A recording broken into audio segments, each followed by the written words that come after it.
Oke, mari kita bedah topik ini. Bayangkan Anda sedang tidur nyenyak di Selasa malam ya. Tapi di saat yang bersamaan, sebuah operasi senyap yang masif banget sedang dieksekusi. Ya, untuk membongkar jaring kekuasaan di tingkat kabupaten kan? Betul. Jadi hari ini kita akan menyalami laporan dari Kompas soal operasi tangkap tangan atau OTT KPK. Ini terhadap Bupati Pemalang, Anom Widiantoro. Nah, misi kita di sini bukan untuk menimbun Anda dengan detil berita yang bikin pusing. Ya, kita mau fokus membedah bagaimana mesin kekuasaan daerah ini beroperasi dan kenapa KPK sampai butuh pergerakan maraton yang sangat tersinkronisasi. Skala operasi ini tuh benar-benar di luar kebiasaan. Tentu saja. Maksudnya kita kan seringnya cuma lihat hasil akhir di TV ya. Borgol, terus rompi orennya. Ya, bener rompi khas KPK itu. Tapi di balik layar, penegakan hukum di level ini tuh harus menembus birokrasi lokal yang sangat mengakar dan protektif kepimpinannya. Nah, itu yang bikin saya mikir keras. Maksud saya, jubir KPK Budi Prasetyo bilang ada 21 orang diamankan serentak. 5 di Jakarta, termasuk bupatinya, lalu 15 di Pemalang, dan 1 di Purworejo. Dan mereka juga minjem 2 ruangan di Mapolres Pemalang kan buat pemeriksaan maraton ini. Betul banget. Ini tuh kayak adegan film perampokan taktis atau heist yang sempurna gitu loh. Pertanyaan kritisnya, bagaimana bisa operasi di 3 kota berbeda ini jalan barengan tanpa ada satupun pejabat daerah yang nyium pergerakannya? Yang menarik di sini adalah prosedur penyelidikan tertutupnya. Kepala daerah ini kan pegang kendali penuh atas struktur sipil di wilayahnya. Oh, jadi kalau lewat jalur resmi pasti ketahuan. Pasti bocor. Kalau intelligence KPK pakai koordinasi standar, ya rencana mereka habis. Jadi mereka harus menyadap dan memetakan pola secara klandestin. Berbulan-bulan itu. Wow, berbulan-bulan cuma buat persiapan? Iya, demi elemen kejutan yang absolut. Karena bocor 1 menit saja, barang bukti bisa langsung hilang, dibakar, atau dihancurkan. Masuk akal banget. Dan disinilah bagian yang sangat-sangat menarik. Waktu kita lihat apa yang disita dan siapa saja yang ditangkap. Uang tunainya ya? Iya, lebih dari 2 miliar rupiah uang tunai disita. Di era serba digital begini, kenapa korupsi tingkat tinggi masih numpuk uang fisik miliaran gitu? Iya, karena transfer bank miliaran itu pasti langsung memicu alarm otomatis di PPATK. Pusat Pelaporan dan Analisis Transaksi Keuangan. Betul. Jadi uang tunai ini taktik jadul tapi mutlak buat operasi gelap karena sama sekali nggak ada jejak digitalnya. Walaupun repot ya bawa kardus duit 2 miliar. Memang berat dan makan tempat. Tapi ya itu harga untuk sebuah anonimitas supaya nggak terlacak sistem. Bener juga. Terus soal siapa saja yang diangkut ke Jakarta, ini bikin geleng-geleng kepala. Ada Sekda Bagus Sutopo, Kadis PUPR Joko Tri Asmoro, tapi istri Bupati Dr. Nur Faiza Maenovi juga di bawah. Nah, itu dia polanya. Nggak cuma itu, rumah kontraktor yang ternyata kerabat istri Bupati di perumahan Mutiara Residence juga disegel, sama ruang kerja Kepala DUP-UPR. Oh ya, Kadis Dikpora Supaat juga sempat diperiksa soal proyek, walau akhirnya diizinkan pulang. Jika kita hubungkan ini dengan gambaran yang lebih besar, dugaannya kan mengarah ke suap proyek dan jual beli jabatan. Keterlibatan istri dan kerabat ini menunjukkan ini beroperasi mirip banget sama bisnis keluarga. Bisnis keluarga yang pakai anggaran negara gitu ya? Tepat. Motifnya jelas. Sang bupati mungkin nggak pernah tanda tangan proyek untuk dirinya sendiri. Mereka pakai anggota keluarga atau kerabat sebagai perpanjangan tangan, sebagai proksinya. Jadi uangnya diputar lewat pihak ketiga, padahal pihak ketiga itu ya masih satu meja makan juga. Iya, ini buat menyiasati audit konflik kepentingan. Proyek seolah dimenangkan pihak luar, tapi ujung-ujungnya keuntungannya mengalir ke kas keluarga itu lagi. Licin banget ya.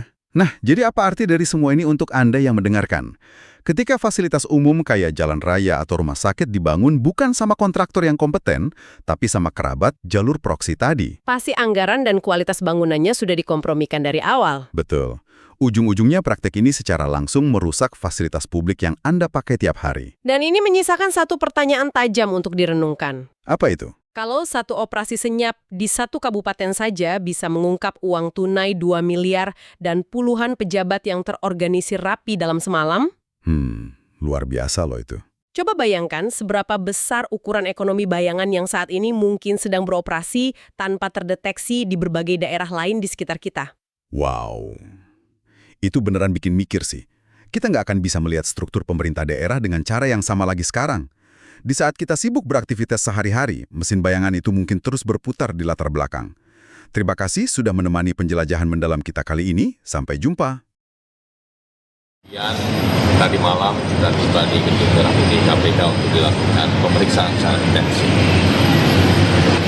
Apakah memang sebenarnya yang terdeteksi awal itu terkait jual beli jabatan dan adanya indikasi suap menyuap terkait jual beli jabatan yang kemudian dilakukan penangkapan? Ini diantaranya yang kemudian kami temukan pada saat kegiatan penyelidikan tertutup bahwa ada dugaan penerimaan yang dilakukan oleh Bupati. Ketika kemudian dilakukan pendalaman termasuk kegiatan di lapangan, maka kemudian tim menemukan adanya dugaan penerimaan yang dilakukan oleh Bupati ini tidak hanya soal jual beli jabatan, tapi juga berkaitan dengan proyek-proyek di lingkungan Kabupaten Pemalang. Apakah itu kemudian terkait dengan suap ijon ataupun pemerasan yang dilakukan oleh Bupati kepada para pihak swasta, nanti semuanya akan dipaparkan ya dalam ekspos. Mas, memastikan saja berapa sih ruangan yang sudah disegel KPK selain dalam peristiwa tertangkap tangan ini benar tim juga sudah disegel beberapa lokasi di Pemalang dan tentu itu adalah kebutuhan dalam rangkaian proses penyelidikan yang ketika nanti perkara ini diputuskan naik ke tahap penyidikan itu menjadi salah satu titik yang dibutuhkan untuk dilakukan penggeledahan dalam rangka mencari bukti-bukti tambahan yang diperlukan dalam perkara tersebut. 5 di antara lokasi yang disegel itu betul ruang kerja Bupati ya? Untuk detail ruangan-ruangan yang dilakukan penyitaan nanti kami akan update, dilakukan penyegelan nanti kami akan update. Kaitan soal Kepala Dinas PUPR kah yang awal dari penyelidikan tertutup ini? Di antaranya itu, karena ini berkaitan dengan proyek-proyek di wilayah Kabupaten Pemalang. Oke. Ini facecam, nyanteng ini.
Download Tribun X sekarang, menghadirkan lokal menjadi Indonesia.